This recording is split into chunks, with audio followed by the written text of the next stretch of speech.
I'm not going to lie, kind of upset today, but it's time to continue with the Game of Thrones rewrite. Welcome to the newest episode of SDW. Super Dario World! It's a me, Dario! Woohoo!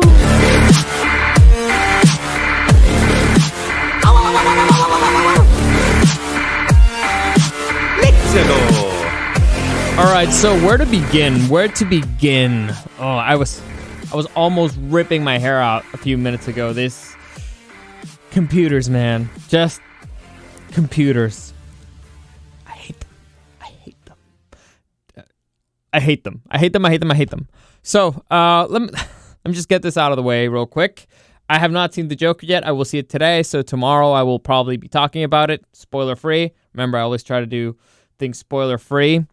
And now, for those of you who know, we do, for the show that I work for, the Rock 105.3, we have a thing called the P1 Podcast, and I have to edit out the video for it.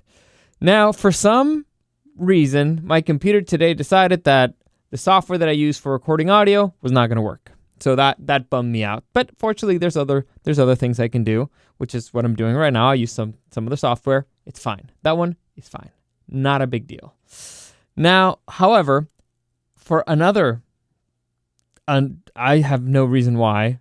I have no understanding why or why. Okay. I don't know why, but for some other reason, my phone refused to send the video into the computer, or the computer refused to accept the video. And I tried a myriad of things, turning things off, turning them back on, restarting, changing settings, whole bunch of stuff. Nothing was working. Finally, I found, in the depths of the interweb, I found somebody saying like, oh, you got to change this on your phone, blah, blah, it'll work. I did it. It started transferring. It said that it's reading things from my phone. It got transferred. Great. I tried opening it. It wouldn't work. It was pure audio. Why? Because it downloaded .movies. For those of you who don't know, that is a QuickTime player. I need .mp4. Which is the ones that is most commonly used on Windows Media Player, because that's the thing that this stupid computer has.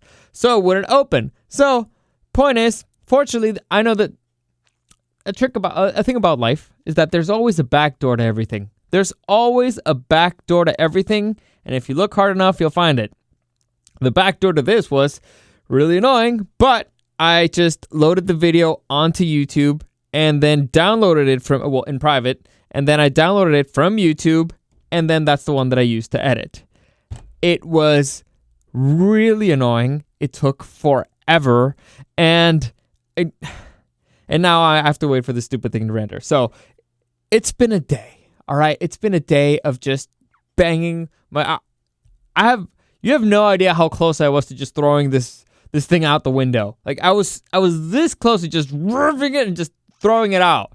I don't even care. I would care. I don't want to get fired. But I was this close. I was losing it. Anyway, fortunately, no biggie. Nothing happened. And it's getting done. It's getting rendered. It's going to be exported. It's going to be up soon. For those of you who have been waiting for the P1 podcast, it will be up there soon. Now, this Saturday, I did my very first Super Dario World podcast in Spanish. The name is SDW en Español, because I did not care about the machismos, which is a word. If you know Spanish, you know what that means. Anyway, so I did my very first one. I believe it was very successful. It is not, now let me explain where you can find it. Now, most people listen to this podcast on the iHeartRadio app as the show presents Super Dario World. It's not going to be on that one. Since it's in Spanish, I tried to keep it separate from the radio station one, and so I put it on my independent channel. So you can find that either on SoundCloud, on YouTube, or on iTunes as Super Dario World Podcast. All right, that's where it's going to be right now. I'm currently working on it having its own independent channel so that you can find it in the iHeartRadio app, on SoundCloud, on iTunes, everywhere. But it takes a few weeks to process. So again, if you want to listen to it right now, you can listen to it on iTunes, SoundCloud, YouTube as Super Dario World Podcast. Find it right there. It is the episode I loaded this Sunday. It's called El Piloto. I gotta tell you, I wasn't extremely happy with it. It's okay. I had to get it out. You can only plan out so many things, and until you actually start doing it, you realize, I gotta change this, I gotta change that. So it's there. I'm happy it's there. I'm happy it's out there. I'm happy that it's actually getting a pretty decent response. People seem to be liking it.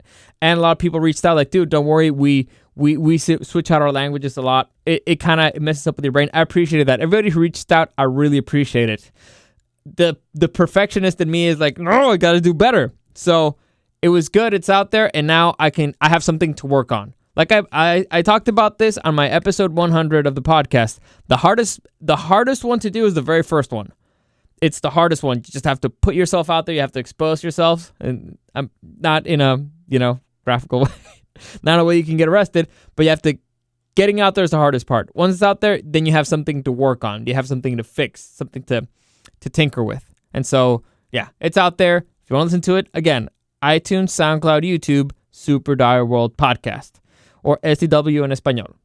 You will be able to find it. It's the latest episode that is there until this one gets loaded. So it's the second to last, I guess. That's how you call it. Anyway, I also, when all this, ripping my hairs out with fighting with the computer, I was really seriously considering, you know what, dude, I've been working a lot of extra hours this weekend. I worked a ton of extra hours, and it's like, you know what, I'm going to start saving up and getting a computer. Like a good one, a decent one for editing, and maybe this will save actually my hair so I won't have to rip it out.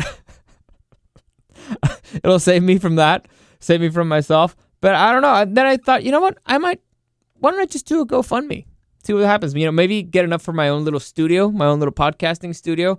This one's fine. It's just, it has what I need. The problem is that it just makes me waste a whole lot of time because the equipment here is super, the mic's fine, but everything else is just, it's antiquated equipment. It's usable, serviceable. It's gotten me as far as it's done already, but I want to take it to the next step. And in order to take it to the next step, I might have to do that. I don't know. I'll check out the finance stuff. Also, I don't like doing crowdfunding stuff. I don't know why. It's weird asking people for money. I don't like it. But that might, honestly, if I have the same issue tomorrow, I will probably start doing it. So I don't know. Let me know what you think. Because even if I get $10, it's $10 that I didn't have before. So that's actually not a bad thing. I could use those $10. Anyway, so that was my rant for today. Let me know what you think. As always, comments, questions, suggestions. You can find me at Dario the Show on Instagram. And I believe that's okay. That's good for now. Let's continue with the Game of Thrones rewrite.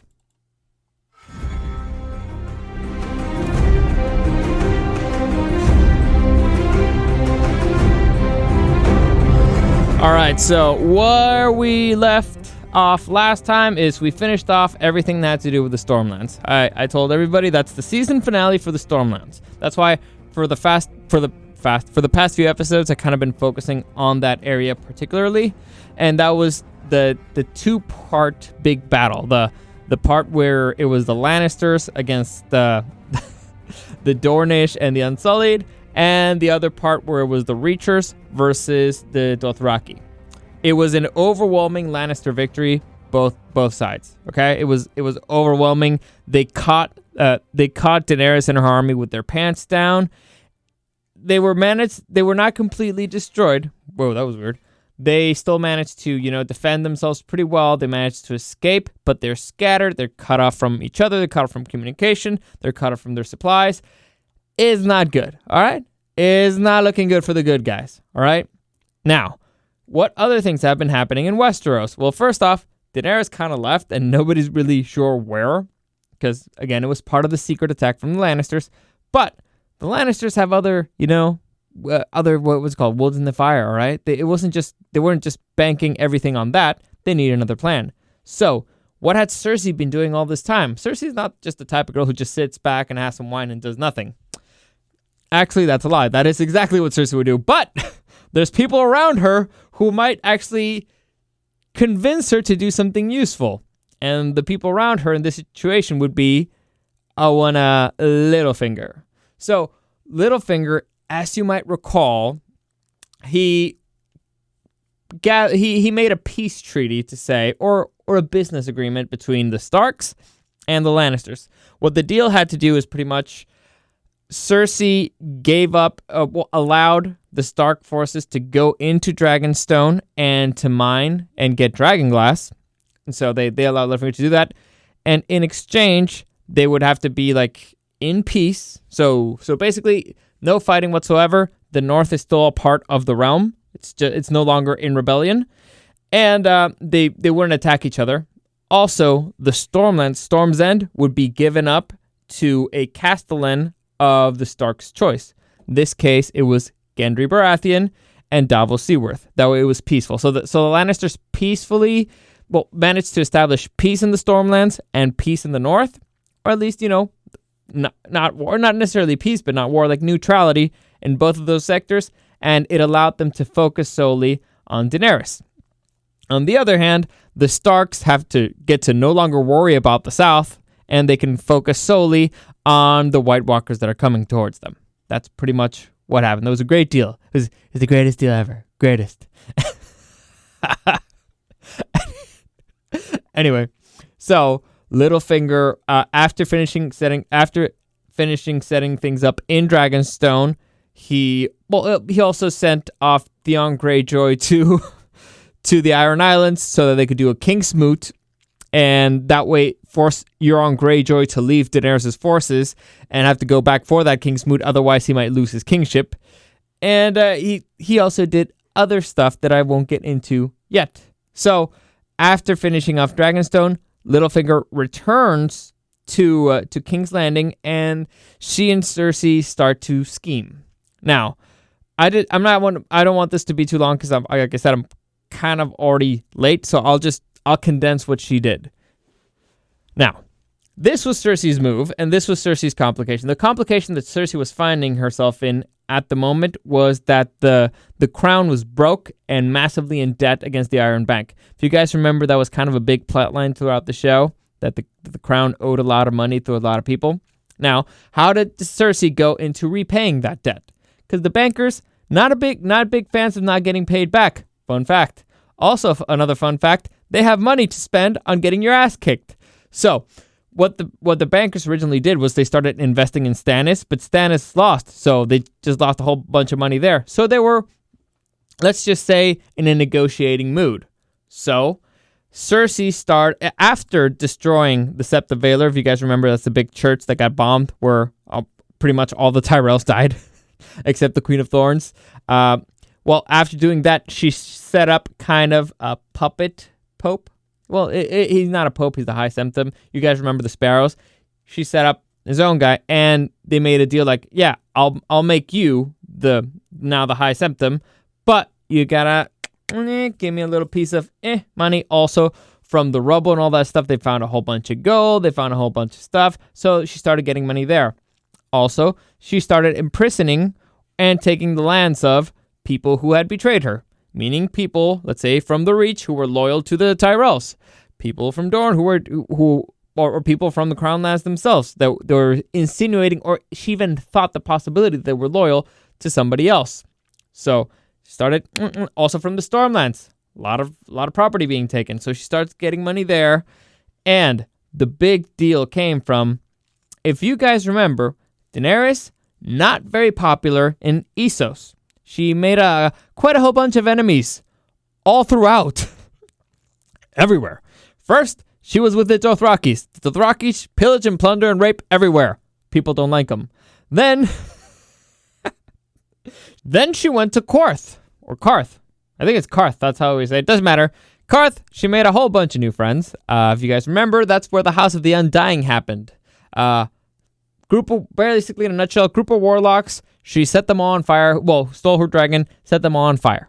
Then she went, also, in the show at least, she was staying in the house, the palace of, how do you say his name? Zarozoandaxos. And she ends up pretty much stealing all his stuff and locking him up in his own vault. Also made a lot of friends there. Anyway, so she also steals his ships, and they move over to Slaver's Bay. Slaver's Bay, we all remember how many friends she made there by freeing the slaves, killing the slavers, betraying the people who sold her the Army of the Unsullied, and then turning them on them. starting like a slave rebellion. Then she went over to Marine, and everybody attacked her there. Didn't really work out. But the point is, she's been making enemies left and right in that part of the world. So, via, let's say, some negotiating with Littlefinger, a lot of these people were like, yeah, we'll pitch in to get you an army to knock this bitch out of the way. Just kill her, annihilate her. Now, these people have been spending a lot of money trying to kill her. They built armies. They hired actually faithless men to try to kill her. So far, no dice. So they're like, all right, fine. We're willing to put in a little bit more money because if Cersei and the Lannisters manage to stop her in Westeros, first off, less damage for us. We don't have to fight her over here. You can fight them over there. It's way easier to spend money than it is to spend, like your own people. Even if they're slaves, it's always better. Also, it's also better to fight in your own turf. And if Daenerys takes control of Westeros, she already has a foothold in Marine. So there's nothing that stops her from expanding her and her anti-slavery ways once she conquers Westeros, or let's say brings it into the fold. So they know that their best chance of stopping that, because so far Westeros doesn't bother them. It's like, all right, you do your own slaves, you do whatever. Yeah, I don't care. I got Westeros. The Lannisters here in Westeros, or the Baratheons, or the Targaryens. We leave you alone. Daenerys does not leave people alone. She was pretty clear over there of what her agenda was. So they started giving money to the Lannisters. The Lannisters managed to pay off their debt to the Iron Bank, and that's how they acquire the funds to hire the Golden Company. So now the Golden Company, who by the way have their own ships, they don't need the stupid Ironborn to come over and help them. But the Golden Company and their elephants are on their way to King's Landing to give a second layer of defense to the city. Because right now, they have, in the front lines, they have the Tyrells, who right now are kicking ass. Then on the other side, they have the Stormlanders and the Lannisters, who are also kicking ass. And the final layer of defense is going to be the Golden Company for King's Landing. And it was all acquired via Littlefinger's negotiating and Cersei not getting in her own way. Also, no, she's a shrewd negotiator. I'll give her that. She's very convincing when she needs to be. Sometimes. Anyway, so who really controls what here is the interesting. It's where the plot will thicken. So that's where I'm going to stop today. Hopefully you enjoyed that. Any comments, questions, or suggestions, you can find me at Dario the Show on Instagram. What else am I missing? Oh, yeah. Again, quick reminder, you can listen to the podcast in not the Spanish podcast. You can listen to it on my independent channel, Super Dario World Podcast, on iTunes, SoundCloud, and YouTube. As always, thank you for listening, and I'll see you again tomorrow.